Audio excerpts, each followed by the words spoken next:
Hello అండి, ఇంట్లోనే pizza సాస్ని ఎలా ప్రిపేర్ చేయాలో చూపిస్తానండి. ఈ వీడియో మొత్తం చూసేయండి. చూశాక మీరు ఒకసారి ఇంట్లో ట్రై చేసి మీకు ఎలా వచ్చిందనేది అయితే కామెంట్ సెక్షన్లో కామెంట్ చేయడం అస్సలు మర్చిపోద్దండి. ఈ పిజ్జా సాస్ కోసం రెడ్గా పండిన టమాటాలు మాత్రం తీసుకొని ఈ విధంగా ఘాట్లు పెట్టేసుకొని మరుగుతున్న నీటిలో మాత్రం యాడ్ చేసుకోవాలండి. ఈ విధంగా యాడ్ చేసిన తర్వాత ఒక 5 మినిట్స్ ఉడికించుకోవాలి. అవి ఉడుకుతూ ఉండగా వేరే బౌల్లో అయితే కూల్ వాటర్ని, నార్మల్ వాటర్ని అయితే యాడ్ చేసుకుని పక్కన పెట్టుకోవాలి. 5 మినిట్స్ తర్వాత టమాటా ముక్కల్ని దాంట్లోకి అయితే యాడ్ చేసుకోవాలండి.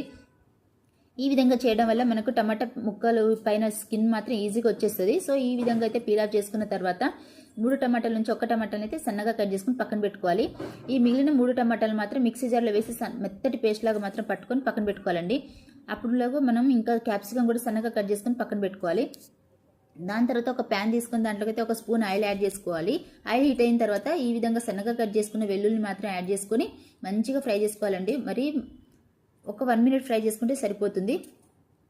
సో ఈ విధంగా ఫ్రై అయిన తర్వాత దాంట్లోకి సోంపు యాడ్ చేసుకోవాలండి. సోంపు యాడ్ చేయడం వల్ల చాలా బాగుంటుంది టేస్ట్.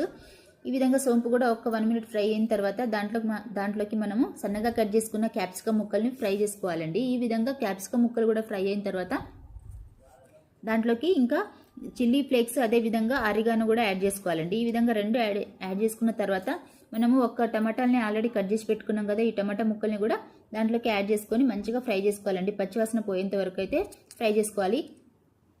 దాని తర్వాత టమాటా ప్యూరీ ఉంటుంది కదా, ఆ ప్యూరీ కూడా యాడ్ చేసుకొని మంచిగా ఫ్రై అయితే చేసుకోవాలండి. మూత పెట్టేసుకొని ఒక 5 మినిట్స్ వరకు అయితే ఫ్రై చేసుకోవాలి. దాని తర్వాత దాంట్లోకి టేస్ట్కి తగినంత ఉప్పు, అదే విధంగా కారం కావాలనుకుంటే యాడ్ చేయండి, లేదంటే స్కిప్ చేయొచ్చండి. ఆల్రెడీ మనము దాంట్లోకి చిల్లీ ఫ్లేక్స్ అవి యాడ్ చేసాం కాబట్టి నేనైతే ఇక్కడ కారం కూడా యాడ్ చేశానండి. ఈ విధంగా 5 మినిట్స్ మగ్గించుకున్న తర్వాత మనము పిజ్జా పైన అప్లై చేసుకోవడం అంతేనండి. ఈ వీడియో కనుక నచ్చితే ప్లీజ్ లైక్ చేయండి, అదేవిధంగా సబ్స్క్రైబ్ చేయడం అస్సలు మర్చిపోదండి. నెక్స్ట్ వీడియోలో పిజ్జా ఎలా ప్రిపేర్ చేయాలో చూపిస్తాను.